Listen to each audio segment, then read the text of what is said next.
ಸಾರ ಗುರುಗಳ ಕರುಣದಿಂದ ಪನಿತು ಪೇಳುವೆ ಪರಮ ಭಗವದ್ಭಕ್ತರಿದನಾದರದಿ ಕೇಳುವುದು. ಕಡು ಕರುಣಿ ನೀನೆಂದರಿದು ಹೇರುಡಲ ನಮಿಸುವೆ ನಿನ್ನಡಿಗೆ ಬೆಂಬಿಡದೆ ಪಾಲಿಸು ಪರಮ ಕರುಣಾ ಸಿಂಧು ಎಂದೆಂದು. ನಡು ನಡುವೆ ಬರುತ್ತಿಪ್ಪ ವಿಘ್ನವ ತಡೆದು ಭಗವನ್ ನಾಮ ಕೀರ್ತನೆ ನುಡಿದುಂಡಿ ಸೆಣ್ಣಿಂದ ಪ್ರತಿ ದಿವಸದಲ್ಲಿ ಮರೆಯದಲೇ. ಇವತ್ತಿನಿಂದ ವ್ಯಾಪ್ತಿ ಸಂಧಿ. ಪುರುಷ ರೂಪತ್ರಯ ಪುರಾತನ ಪುರುಷ ಪುರುಷೋತ್ತಮ ಅಕ್ಷರ ಪುರುಷ ಪೂಜಿತ ಪಾದಪೂರ್ಣಾನಂದ ಜ್ಞಾನಮಯ ಪುರುಷ ಸೂಕ್ತ ಸುಮೇಯ ತತ್ತತ್ ಪುರುಷ ಹುತ್ಪುಷ್ಕರ ನಿಲಯ ಮಹಾಪುರುಷ ಅಜಾಂಡಾಂತರದಿ ಬಹಿರದಿ ವ್ಯಾಪ್ತ ನಿರ್ಲಿಪ್ತ. ಪರಮಾತ್ಮ ಎಷ್ಟು ರೀತಿಯಿಂದ ಸರ್ವತ್ರದಲ್ಲಿ ವ್ಯಾಪಿಸಿದ್ದಾನೆ ಅಂತ ಹೇಳಿ ಹೇಳ್ತಾ ಇದ್ದಾರೆ. ಪುರುಷ ರೂಪತ್ರಯ, ಬಿಂಬರೂಪಿ ಪರಮಾತ್ಮ ಪುರುಷ ಶಬ್ದದಿಂದ ವಾಚ್ಯನಾಗಿದ್ದಾನೆ.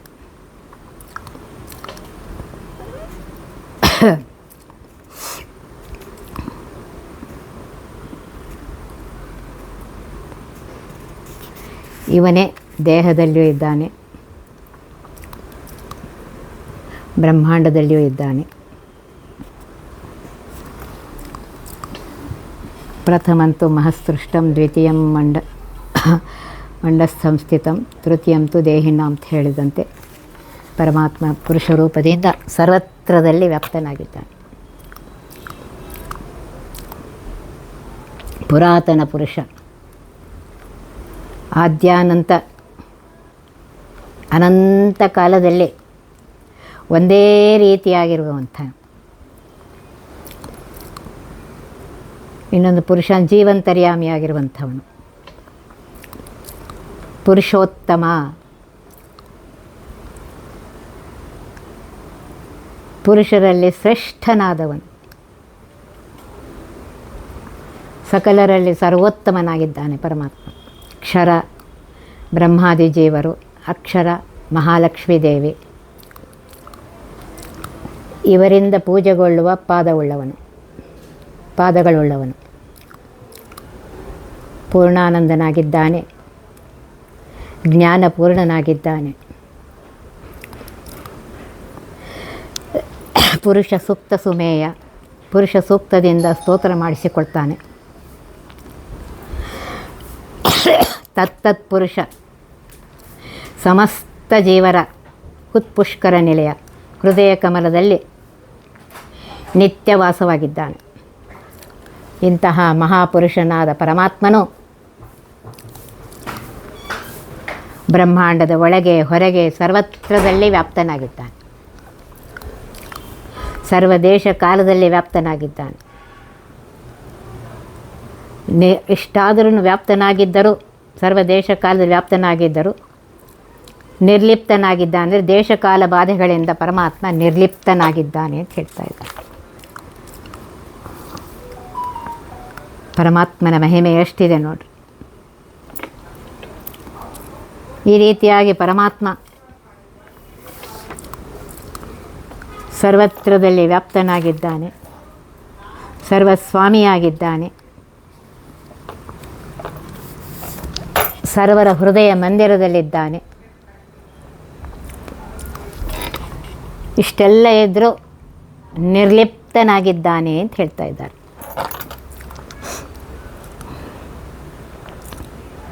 ಸ್ತ್ರೇ ನಪುಂಸಕ ಪುರುಷ ಭೂಸಲಿಲ ಅನಲಾನಲಿನ ಅನಿಲ ಗಗನಮನ ಶಶಿ ಭಾನುಕಾಲ ಗುಣ ಪ್ರಕೃತಿಯೊಳಗೊಂದು ತಾನಲ್ಲ. ಏನು ಇವನ ಮಹಾಮಹಿಮೆ ಕಡೆಗಾಣ ರಜಭವ ಶಕ್ರಮುಖರು ನಿಧಾನಿಸಲು ಮಾನವರಿಗಳಾಡುವುದೇ ವಿಚಾರಿಸಲು. ಈ ಪರಮಾತ್ಮ ಎಂಥವನು ಅಂತಂದರೆ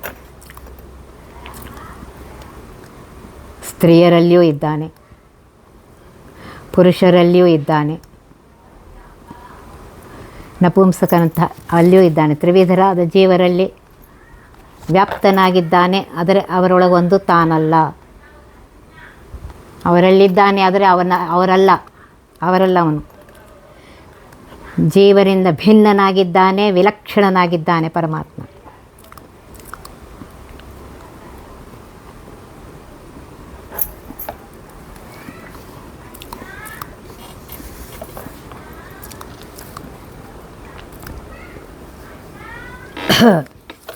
ಮತ್ತೆ ಹೇಳ್ತಾ ಇದ್ದಾರೆ, ಭೂ ಪೃಥ್ವಿಯಲ್ಲಿದ್ದಾನೆ, ಸಲಿಲ ಅಂತಂದರೆ ನೀರಿನಲ್ಲಿದ್ದಾನೆ, ಅನಳ ಅಂದರೆ ಅಗ್ನಿಯಲ್ಲಿದ್ದಾನೆ, ಅನಿಲ ಅಂದರೆ ವಾಯುದೇವರಲ್ಲಿದ್ದಾನೆ, ಗಗನ ಆಕಾಶದಲ್ಲಿದ್ದಾನೆ.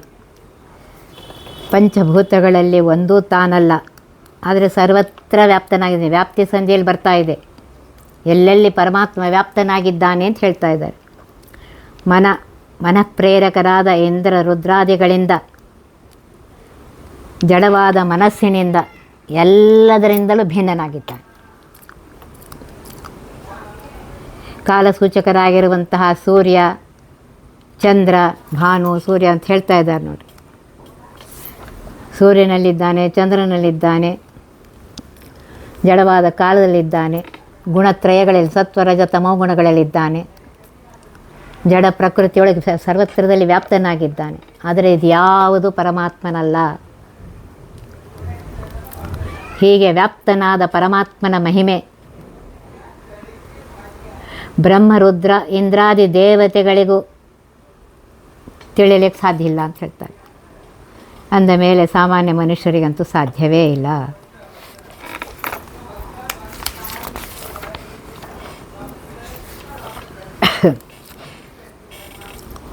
ನೋಡ್ರಿ, ಪರಮಾತ್ಮನ ಸರ್ವತ್ರ ವ್ಯಾಪ್ತನಾಗಿದ್ದು ಸರ್ವತ್ರದಲ್ಲಿ ಅವನೇ ಹೇಗೆ ವ್ಯಾಪ್ತನಾಗಿದ್ದಾನೆ ಅದೆಲ್ಲ ಹೇಳ್ತಾ ಇದ್ದಾರೆ.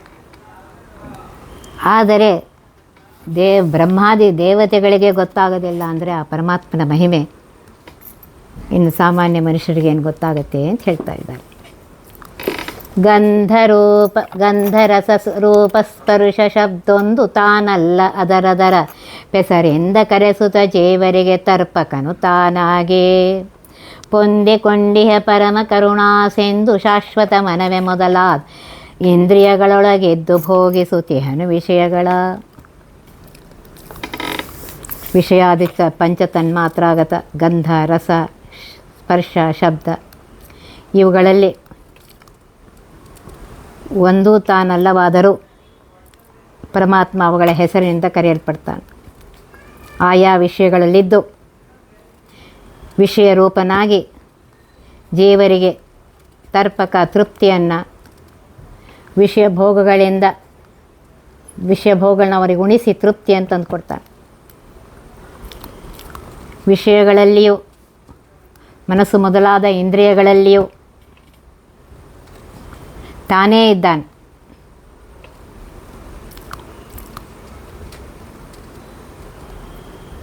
ವಿಷಯಗಳಲ್ಲಿ ವಿಷಯನೆಂದೆನಿಸಿಕೊಂಡು ಆ ಇಂದ್ರಿಯಜನ್ಯ ವಿಷಯಗಳನ್ನು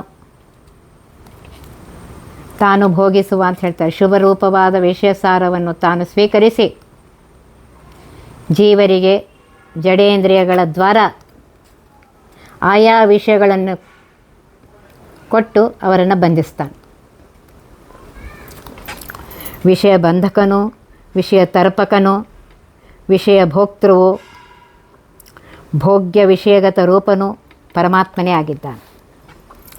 ಈ ರೀತಿಯಾಗಿ ಪರಮಾತ್ಮನಿಗೆ ಅರ್ಪಿಸುವ ಭಕ್ತರ ನಿಜ ಯೋಗ್ಯತೆಯನ್ನು ಅರಿತು ಗುರು ದ್ವಾರ ವಿಷಯವನ್ನು ಅರ್ಪಿಸುವ ಬಗೆಯನ್ನು ತೋರಿಸಿ ಕೃಷ್ಣಾರ್ಪಣ ಪೂರ್ವಕ ಶುಭ ವಿಷಯಗಳನ್ನು ಅರ್ಪಿಸುವುದನ್ನು ತೆಗೆದುಕೊಳ್ತಾನೆ ಪರಮಾತ್ಮ.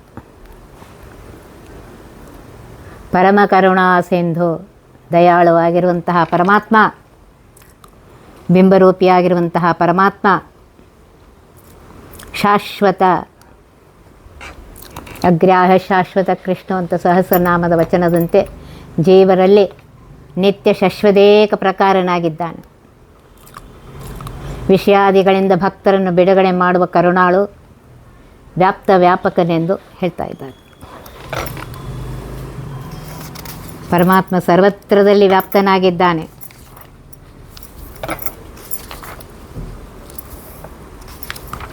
ಆಯಾ ಭೋಗಗಳನ್ನು ಆ ಜೀವರಿಗೆ ಕೊಡ್ತಾನೆ. ಆಯಾ ವಸ್ತುಗಳಲ್ಲಿ ತತ್ವಾಭಿಮಾನಿ ದೇವತೆಗಳ ಅಂತರ್ಗತನಾಗಿ, ಭಾರತೀಯ ರಮಣ ಮುಖ್ಯ ಪ್ರಾಣಾಂತರ್ಗತನಾಗಿ, ಲಕ್ಷ್ಮೀ ಸಹಿತನಾಗಿ ಪರಮಾತ್ಮ ಇದ್ದು ಆಯಾ ಜೀವಿಗಳ ಕರ್ಮಕ್ಕನುಸಾರವಾಗಿ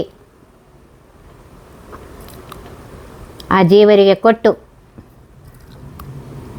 ಅವರಿಗೆ ತೃಪ್ತಿಪಡಿಸ್ತಾನೆ. ಇಷ್ಟೆಲ್ಲ ಮಾಡ್ತಾ ಇದ್ದಾನೆ. ಯಾಕೆ ಅಂದರೆ ಕರುಣಾ ಸಿಂಧು ಆಗಿದ್ದಾನೆ. ಕರುಣಾ ಸಮುದ್ರನಾಗಿರುವಂತಹ ಪರಮಾತ್ಮ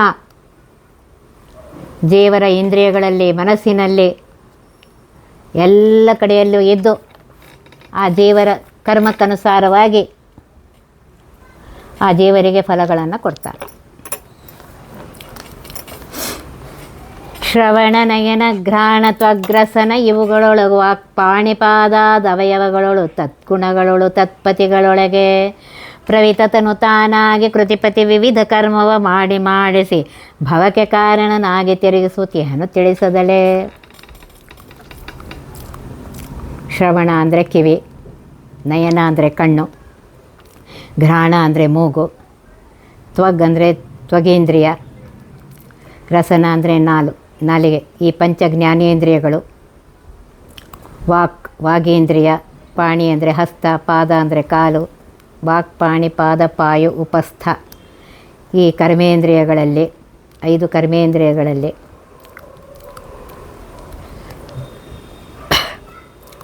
ಅವಯವಗಳು ಈ ರೀತಿಯಾಗಿ ಇಂದ್ರಿಯಗಳಲ್ಲಿ ಬೇರೆ ಬೇರೆ ಇವೆ. ಆ ಇಂದ್ರಿಯಗಳ ತದ್ಗುಣಗಳು ಆಯಾ ಇಂದ್ರಿಯಗಳ ಸ್ವಾಭಾವಿಕವಾದ ಗುಣದಕ್ಕೆ ಅಲ್ಲಿದ್ದು ಆಯಾ ಇಂದ್ರಿಯಗಳ ಅಭಿಮಾನಿ ದೇವತೆಗಳಲ್ಲಿ ಇದ್ದು ಆ ದೇವತೆಗಳ ಅಂತರ್ಗತ ಭಾರತೀಯ ರಮಣ ಮುಖ್ಯ ಪ್ರಾಣಾಂತರನಾಗಿದ್ದು ಪರಮಾತ್ಮ ಪ್ರವಿತತನು ತಾನೇ ವ್ಯಾಪ್ತನಾಗಿದ್ದಾನೆ, ಅಂತಃಪ್ರೇರಕನಾಗಿದ್ದು ಶ್ರೀ ಕೃತಿಪತಿ ಪ್ರದ್ಯುಮ್ನ ನಾಮ ಕೃತಿಪತಿಯಾಗಿರುವಂಥ ಪ್ರದ್ಯುಮ್ನ ನಾಮಕ ಪರಮಾತ್ಮನು ಅನಂತ ಜೀವರಲ್ಲಿ ಪಂಚ ಜ್ಞಾನೇಂದ್ರಿಯ, ಪಂಚ ಕರ್ಮೇಂದ್ರಿಯ, ಆ ಜನ್ಯ ಕರ್ಮಗಳನ್ನು ತ್ರಿವಿಧ ಜೀವರ ಸ್ವಭಾವಕ್ಕನುಸಾರವಾಗಿ ತಾನು ಮಾಡಿಸಿ ತತ್ವೇಶ್ವರ ದ್ವಾರ ಜೀವರಿಂದ ಮಾಡಿಸಿ ಅನಂತ ಕರ್ಮಗಳನ್ನ ಮಾಡಿಸ್ತಾನೆ.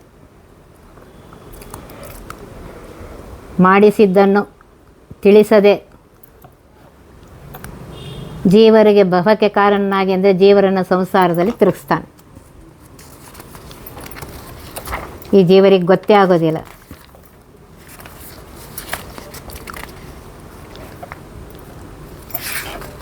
ಪರಮಾತ್ಮ ಈ ರೀತಿಯಾಗಿ ನೋಡ್ರಿ, ತತ್ವಾಭಿಮಾನಿ ದೇವತೆಗಳಲ್ಲಿಯೂ ತತ್ವಗಳಲ್ಲಿಯೂ ಎಲ್ಲ ಆ ದೇವತೆಗಳ ಅಂತರ್ಗತನಾಗಿ ಭಾರತೀಯ ರಮಣ ಮುಖ್ಯ ಪ್ರಾಣಾಂತರ್ಗತನಾಗಿ ಕೃತಿಪತಿಯಾಗಿರುವಂತಹ ಪ್ರದ್ಯುಮ್ನ ಆ ಜೀವರ ಯೋಗ್ಯತೆಗೆ ಅನುಸಾರವಾಗಿ ಅವರಿಂದ ಕರ್ಮಗಳನ್ನು ಮಾಡಿಸಿ ಈ ಸಂಸಾರದಲ್ಲಿ ಅವ್ರನ್ನ ತಿರುಗಿಸ್ತಾ ಇರ್ತಾರೆ.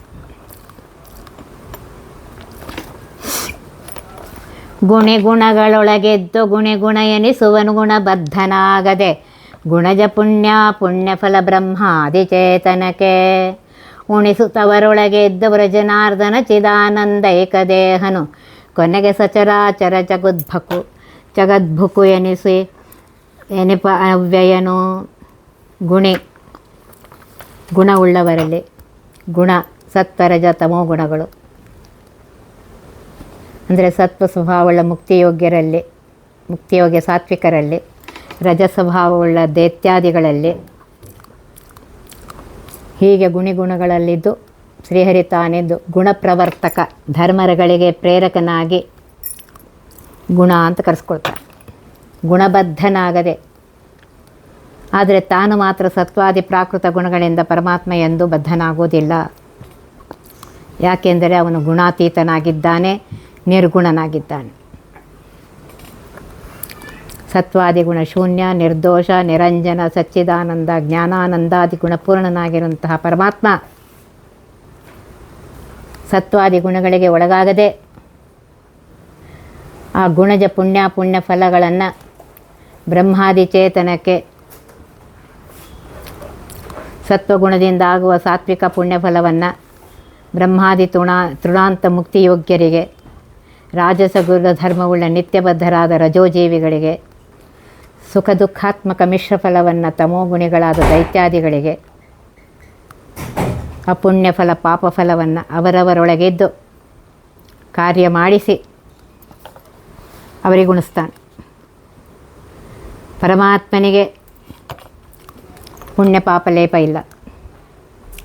ಬ್ರಿಜನಾರ್ದನ ಪಾಪಗಳನ್ನು ಅರ್ಧನ ಮಾಡುವನು ಅಥವಾ ಪಾಪಗಳನ್ನು ನಿಗ್ರಹಿಸುವನು ಅಂತ ಅರ್ಥ.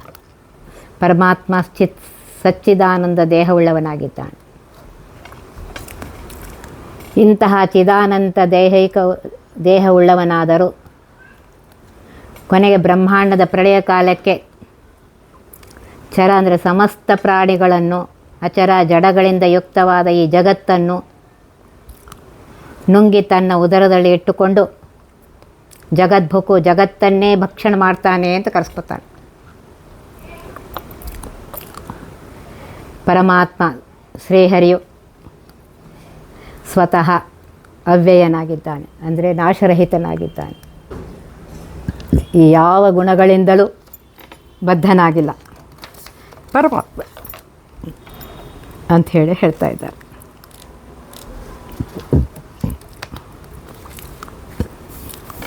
ನೋಡ್ರಿ, ಅವನ ಮಹಿಮೆ ಎಷ್ಟಿದೆ. ಸರ್ವತ್ರ ವ್ಯಾಪ್ತನಾಗಿದ್ದು ವ್ಯಾಪ್ತಿ ಸಂಧಿಯಲ್ಲಿ ಬರ್ತಾ ಇದೆ. ಒಂದೊಂದು ಪದ್ಯದಲ್ಲಿಯೂ ಅವನ ವ್ಯಾಪ್ತಿತ್ವವನ್ನು ಹೇಳ್ತಾ ಇದ್ದಾರೆ.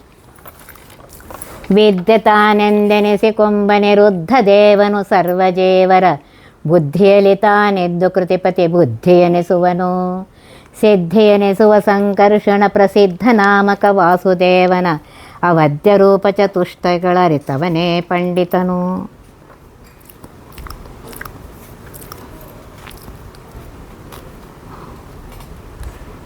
ಹಿಂದಿನ ಪದ್ಯಗಳಲ್ಲಿ ಕರುಣಾಸಮುದ್ರನಾಗಿರುವಂತಹ ಪರಮಾತ್ಮ ಗುಣ ಪ್ರಕೃತಿ ಗುಣಗಳಲ್ಲಿ ದೇಶಕಾಲ ಗುಣ ಪ್ರಕೃತಿ ಗುಣಗಳಲ್ಲಿ ವ್ಯಾಪ್ತನಾಗಿ ತ್ರಿವಿಧ ಜೀವರಿಗೆ ದೇಶಕಾಲ ಗುಣಕರ್ಮ ಪ್ರಕೃತಿಯಿಂದ ಬಂಧನ ಮಾಡ್ತಾನೆ ಅಂತ ಹೇಳಿದರು. ಈಗ ವೇದ ಪರಿಣಿಹಿತವಾದ 4 ರೂಪಗಳಿಂದ ಜೀವರಿಗೆ ಜ್ಞಾನಪ್ರದನಾಗಿ ಆ ಜ್ಞಾನದಲ್ಲಿ ತಾನಿದ್ದು ಬಂಧನದಿಂದ ಬಿಡುಗಡೆ ಮಾಡುವನೆಂದು 4 ರೂಪಗಳನ್ನು ಹೇಳ್ತಾ ಇದ್ದಾರೆ. ವಿದ್ಯೆ ತಾನೆಂದೆನಿಸಿಕೊಂಬ, ವೇದ ಶಾಸ್ತ್ರ ಪುರಾಣ ಇತ್ಯಾದಿಗಳಲ್ಲಿ ಬರುವಂತಹ ಜ್ಞಾನದಲ್ಲಿ ಅನಿರುದ್ಧನು ವಿದ್ಯೆ ಅಂತ ಅನಿಸ್ಕೊಂಡು ವೇದಶಾಸ್ತ್ರ ಪುರಾಣಿಗಳ ಶ್ರವಣ ಮನನ ಪಠಣದಿಂದ ನಿಜವಾದ ಜ್ಞಾನವನ್ನು ಹುಟ್ಟಿಸಿ ಆ ಪರಮಾತ್ಮನೇ ಬಂಧ ಮೋಚಕನೆಂಬ ನಿಜ ಜ್ಞಾನವನ್ನು ತಂದುಕೊಡ್ತಾನೆ. ಹೀಗೆ ಅನಿರುದ್ಧ ಜ್ಞಾನಪ್ರದನಾಗಿದ್ದಾನೆ. ಇನ್ನು ಬುದ್ಧಿ ಶಾಸ್ತ್ರ ವಿಚಾರದಿಂದ ಬರುವಂತಹ ನಿಶ್ಚಯ ರೂಪವಾದ ಜ್ಞಾನ, ಇದಕ್ಕೆ ಪ್ರದ್ಯುಮ್ನನು ಸ್ವಾಮಿಯಾಗಿದ್ದಾನೆ. ದೃಢವಾದ ಜ್ಞಾನದಿಂದ ಧ್ಯಾನ ಮಾಡಲು ಸ್ಥೂಲ ಬಿಂಬನಾಗಿ ಹೊಳೆಯುವ ಸಂಕರ್ಷಣೆ ಸಿದ್ಧಿ ಅಂತ ಕರೆಸ್ಕೊಳ್ತಾರೆ. ಮುಂದೆ ಮುಕ್ತಿ ಕೊಡುವವನೇ ಪ್ರಸಿದ್ಧ ನಾಮಕ ವಾಸುದೇವ ಅಂತ ಕರೆಸ್ಕೊಳ್ತಾನೆ. ಇಂತಹ ಅನವದ್ಯ ಚತುಷ್ಟಯ ರೂಪಗಳನ್ನು ಬ್ರಹ್ಮಾದಿಗಳ ಸ್ತೋತ್ರಕ್ಕೆ ಪೂರ್ಣ ಸಿಲುಕದ ಪರಮಾತ್ಮನ ಈ 4 ರೂಪಗಳನ್ನು ಅನಿರುದ್ಧಾದಿ 4 ರೂಪಗಳನ್ನು ಅನಿರುದ್ಧಾದಿ 4 ರೂಪಗಳ ಕಾರ್ಯಗತ ರೂಪಗಳನ್ನು ಅನಿರುದ್ಧಾದಿ 4 ರೂಪಗಳಂತೆ ಕಾರ್ಯವನ್ನು ತಿಳಿದವನೇ ಪಂಡಿತನು ಅಂತ ಹೇಳ್ತಾರೆ. ಅವನೇ ಜ್ಞಾನಿ ಅಂತ ಹೇಳ್ತಾ ಇದ್ದಾರೆ.